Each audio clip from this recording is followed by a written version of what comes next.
在北京景山公園有一棵與崇禎皇帝相關的歪脖子樹。近日，一名女遊客向這棵歪脖子樹鞠躬，遭到保安驅逐並被罰款。女遊客打12345電話投訴，北京景山公園給女遊客打電話解釋，稱這涉嫌宗教活動。工作人員搬出《北京市公園條例》第46條禁止影響遊覽秩序，以及北京市宗教事務條例第32條非宗教活動场所不得組織舉行宗教活動，並強調景山公園不是宗教場所。你不能把別人鞠個躬就定義為宗教活動。學生對老師鞠躬算不算宗教活動？我見了你，我對你鞠躬算不算宗教活動？怎麼不是一回事？不是鞠躬嗎？不是鞠躬嗎？一棵樹鞠躬怎麼就叫宗教活動了？不是宗教場所，你不是宗教場所，你立個碑幹嘛？最後，女游客說：“你們這是濫用你們的執法權，你們的解釋我非常不滿意。”對此，網友紛紛嘲諷：“管得真寬，鞠躬都不行。警方自己都不清楚哪裡違規了，以勢壓人。凡事都是由中共才擁有解釋權，一切都是中共當局說了算。”公開資料顯示，北京景山公園的歪脖子樹位於景山東坡，原樹在上世紀60、70年代間，因被視為封建迷信遺物而遭到砍除。如今，人們所見的歪脖子樹並非當年的原樹，而是一棵樹齡約150年的古槐樹，於1996年從別處移栽過來的。近些年，這棵歪脖子樹意外成了大陸網友傾訴苦水的地點。今年年初，北京旅遊圈出現了一個頗為反常的現象：到景山公園的遊客不再像往常那樣直奔能俯瞰整個故宮的萬春亭，而是紛紛繞到景山東路角落去看那棵歪脖子樹。有許多人甚至專程前來打卡。在經濟壓力加劇、就業競爭日益激烈的背景下，許多人來到這裡，並不是真的為了歷史本身，而是借着拜訪這棵樹，以一種帶着黑色幽默的方式表達內心的情緒。人們通過拍照、調侃來宣洩自己面對生活壓力時的無奈與苦澀。在這些看似輕鬆的玩梗背後，折射出的其實是無數普通人難以言說的焦慮。我最近刷到了很多即將要畢業的大學生給我發來私信，說自己找不到工作，感覺自己什麼都不會，有點焦慮內耗了，怎麼辦？其實當時我已經把自己帶入了進去，因為我也才畢業3年。第一就是先找一份工作，先做着，哪怕工資少點，先解決自己的溫饱，先積累經驗，再慢慢的骑驢找馬，不要總想着一步登天。第二就是你不用非得找跟自己专業对口的工作。博主说，他大学讀的是會計專業，但畢業後並沒有進入會計行業，而是選擇了其他工作方向。90後夫妻雙雙降薪，每月8000房貸壓着，如今考慮房子賣掉還是繼續硬扛。漢漂7年，花光所有積蓄買了現在這套房子。2020年，我倆還在為擁有了自己的房子而歡喜。如今我倆這半年受大環境影響，經歷降薪的危機，加上工資一直拖欠未發，看着卡裡每月8000塊的房貸單，真的就像一座大山壓得喘不過氣來。這房子是掏空所有積蓄和親朋好友的，借款湊夠首付76個。當初以為可以在鄭州扎根，能夠給孩子一個幸福安穩的生活，現在連月供都快掏不出來了。博主說，身邊的人都勸他們盡快賣房止損，可一旦賣掉，以目前的房價來看，不僅首付基本虧光，未來還得一直租房，過着居无定所、頻繁搬遷的生活。但如果繼續硬撐下去，再過2個月，他們連房貸都可能還不上，面臨斷供的局面。面對這樣的困境，博主也不知道該怎麼辦才好。如果你現在暫時找不到工作，又沒有什麼存款，首先你得先解決自己的生存問題，找一個能讓你維持生活的過渡性收入。因為 gap 期人一旦没有現金流，就會不自覺的陷入恐慌，擔心這個擔心那個，這個時候你也很難想清楚自己下一步該做什麼。這裡我推薦你可以去做一些日結的兼職，不要覺得賺的少就看不上，100-200塊錢少說夠你吃2天熱乎飯了。像我當時 gap 期就是先在好值得找了一些 P 圖文案編輯的工作，當天做完就可以拿到米，很踏實。有了現金流之後，你就能從這種失控的狀態裡慢慢的恢復過來，心裡舒服了，腦子也會更加清晰。老公突如其来的降薪30%，再这樣下去，連房貸都還不起了。昨天晚上，老公回家一直唉聲嘆氣，問他怎麼了，才說公司效益不好。今天通知全員降薪30%，這個月發了8200，下個月可能更少，很是發愁。下個月的房貸怎麼還？之前老公工資1萬多的時候，剛好夠我們一家的正常開銷，只有降薪這麼多，肯定是不夠花了。我的工資又特別低，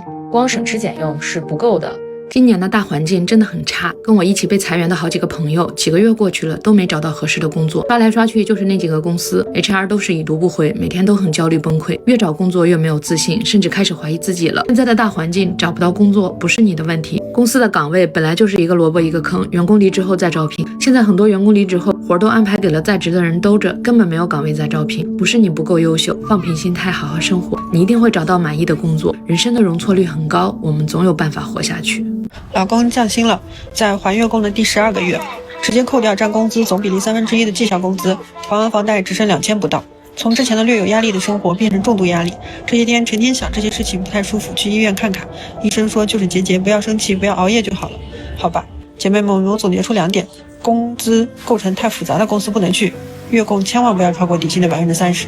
一個公司工資構成越複雜，能被砍的欄目就越多，最後發的就是底薪，合同能保護的只有底薪。如果你現在沒有班上，或者是暫時找不到工作，每天就幹這3件事兒。第一件就是每天出門。400多萬粉絲的劉小耀老師之前說過，如果說你經常在一個小環境裡待着，在自己家，或者是在臥室裡，或者是在單位裡，那麼你的眼光和心胸都會變得狹窄，會永遠只盯着眼前這一件事兒。而人呢，只有走出去，當然不是說非得你去旅遊，去小區，去樓下，去公園都可以。博主說，只有當你的世界变大了，眼界變寬了，原本困擾你的那些煩惱才會顯得沒那麼重要，人也更容易擺脫內耗和負面情緒。他還建議每天堅持寫點東西，無論是當天遇到的有趣事，腦海中閃現的想法，還是一些天馬行空的念頭，都可以記錄下來。因為很多事情光靠想，往往會越想越亂，但一旦把它們寫出來，思路反而會變得清晰，原本理不順的問題也能慢慢捋順。老公又要降工資了，一家3口全靠老公一個人的工資生活。4月份發了8900元，每次發了工資一到賬，就像走個過場。我和老公是異地，他在安徽打工，我和孩子生活在山東的小縣城。今天他打來電話說，由於行業不景氣，領導開會決定降薪10%，以我老公現在的工資，差不多要降900元。本就捉襟見肘的生活又雪上加霜，每月要扛着3天房貸，還要撐起一家3口的吃喝拉撒，日子也已經緊到了極致。找不到工作，沒收入，焦慮迷茫的時候，你們都是怎麼度過的呢？我08年，今年18歲，去年7月份就來到深圳，第一份會計工作辭職後3個月沒有去工作，是選擇去學了一門技術。想跟大家分享一下我的經驗。首先，可以先找份兼職的工作頂着，因為我明白，讓人焦慮的往往不是沒工作，而是兜裡沒錢了。第二，趁空窗期學個有用的技能，因為後來我才明白，2-3個月找不到合適的工作，有時真不是運氣差，而是競爭力還不夠。80後中產，活成了連口氣都不敢喘的樣子。我和老公昆漂8年，在昆明守着一家米線店，上要贍養老人，下要撫育孩子，車貸房貸層層壓身，就靠着小店掙的碎銀幾兩，撐着全家的日常煙火。昨天是房貸還款日，夜裡和老公做到凌晨，翻來覆去聊的全是錢的難處。房貸像塊千斤巨石，日日壓得人喘不過氣。然後我接下來分享幾個我覺得特別好用的找工作的小 tips， 能幫我篩選出特別好的公司。我上一份工作就是這麼找到的。在 Boss 直片裡面點進公司的首頁，公司的首頁往下滑，下面有一個招聘分析，那我们就能看到這個公司過去幾個月的招聘情況。如果說一家公司它小於20人，但是它招聘的崗位超過了10個，說明這家公司它是把人當成免費勞動力的，而且它可能會用各種各樣的理由去辭退你，所以這種公司不建議去。博主說，如果一家不到100人的公司卻一下子掛出了30多個招聘崗位，那就要提高警惕了。這通常說明公司的人員流動性很強，離職率比較高，背後可能存在一些需要避開的坑。像這樣的公司一般不建議求職者去。30加中年夫妻被降薪後，依靠父母接济过日子，究竟是一种什么樣的生活？真正體會到人間現實，是從我被降薪之後才開始的，也終於明白來自父母的兜底支撐到底有多珍貴。回想2023年，我們掏空多年積蓄，咬牙入手買房，那時候工作安穩，薪資穩定，按時發放，才足夠支撐我們鼓起勇氣背負房貸。後續新房裝修，全屋家具家電添置，所有壓力都壓在我和凡哥2個人的身上。博主說，剛買房的那幾年，他們每個月按時還貸，生活雖然平淡，卻安穩踏實。可從去年開始，他的薪資在短時間內連續2次下調，收入的驟然縮水，讓原本鬆弛的生活一下子繃得緊緊的。好在還有父母默默托底，每周公婆都會準時送來新鮮的瓜果蔬菜、米麵糧油。這些看似不起眼的支持，實實在在地替他們省下了一大筆開銷。博主感嘆，他們不過是再普通不過的家庭，父母或許給不了大富大貴的經濟援助，卻總會在子女低谷落魄的時候默默地幫一把。被人惦記，有人托底，大概就是30多歲的人最珍貴的安全感。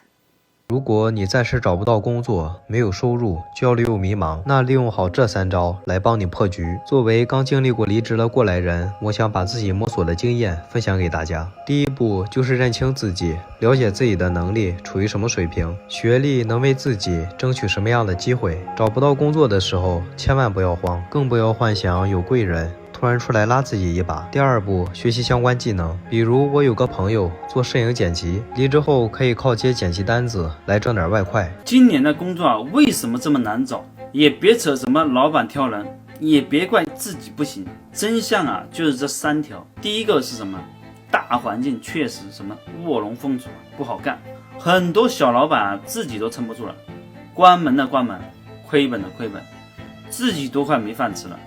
還招什麼人呢？第二個，大學生1年比1年多，幾百萬畢業生搶那麼幾個坑位，捲得跟春運搶票似的。想要快速找到一份適合自己的工作，首先把我們的簡歷直接放在 Boss 裡面編輯一下，把工作經驗和學歷填上去之後，點擊優化簡歷，它會自動把我們簡歷的重點梳理出來，突出 HR 關注的重點，這樣你的簡歷投遞過去成功率就會大一些。之後可以在首頁添加上自己喜歡的崗位，篩選出近3日發布的，還有 HR 活躍的，也可以選擇自己附近的崗位，距離近也非常的方便，這樣找工作是不是看起來就很簡單了？我發現很多朋友找工作普遍都會遇到的問題，就是大家找工作幾乎都只會去用求職的 APP， 但其實有個殘酷的真相是，很多企業並不會在軟件上去招人，像外企、國企、知名的大廠等等，所以就造就了在求職 APP 上有大量的找工作的用戶，但崗位其實很少，就會造成肉少郎多的情況。那無數的求職者湧向少數的崗位，這就導致一個崗位 HR 每天會收到幾十甚至是上百個打招呼，所以這就是為什麼很多人在求職 APP 上投簡歷經常沒有得到回復的底層邏輯。好的，今天就跟大家聊到這裡，請記得點讚、訂閱、留言並分享給您的朋友，感謝您的支持，我們下期節目再見。